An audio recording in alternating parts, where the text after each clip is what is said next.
this morning at first light, it was impossible to detect the trauma which has hit the city of Kobe, once renowned for its style and its beauty. Now, down in the city centre, there's still a sense of disbelief as people wander around gazing at the devastation, even now not really able to absorb its scale or the size of the reconstruction job ahead. On the surface, people seem calm, perhaps in shock, but hazards are everywhere. Fires are proving the most immediate. This was one of 90 caused by gas explosions, fueled by dry debris and whipped up by icy winds. Astonishingly, for this sophisticated nation, we didn't see a single fireman equipped with breathing apparatus. The men were left with just the protection of fireproof scarves. It's also hard to fathom why, here in one of the most developed parts of the world, firemen are slowed down because the water supply's been cut off, and they have to pump up supplies from the rivers below. The injured are still being brought to hospital, many with critical wounds. Inside, the scene is reminiscent of a Third World War zone. The wards are desperately overstretched. There are nothing like enough beds to go round. This is the Higashi Kobe Hospital. It's only midday and already 600 new patients have arrived. Water and food, says the chief administrator. Those are the real essentials, and we are desperately short. More than 21,000 buildings have been destroyed or badly damaged, the majority older wooden structures like this one.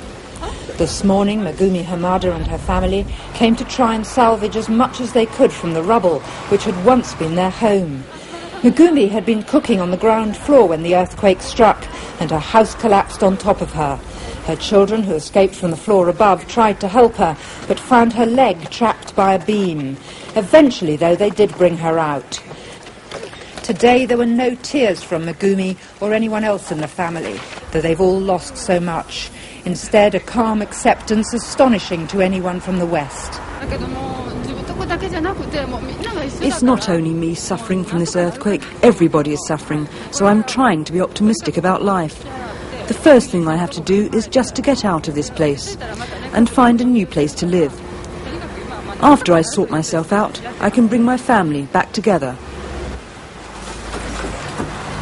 While Megumi was trying to recover her possessions, civil defence workers arrived to see if someone else might be buried beneath the house.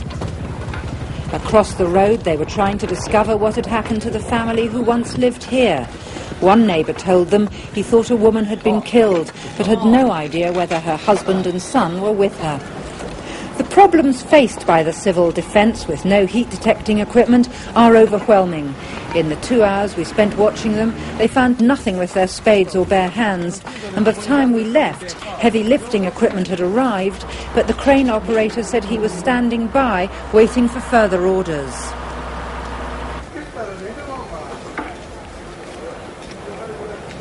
This area, known as Nada-ku, is amongst the most wrecked in Kobe. What on Monday were smart streets in a middle-class district now resembles scenes from a full-scale war. It's almost impossible to believe that until 3 days ago, this devastated area was home to 100 families. But fire broke out in the newsagents which was here, and it spread so quickly that many of those who'd survived the earthquake were burnt to death.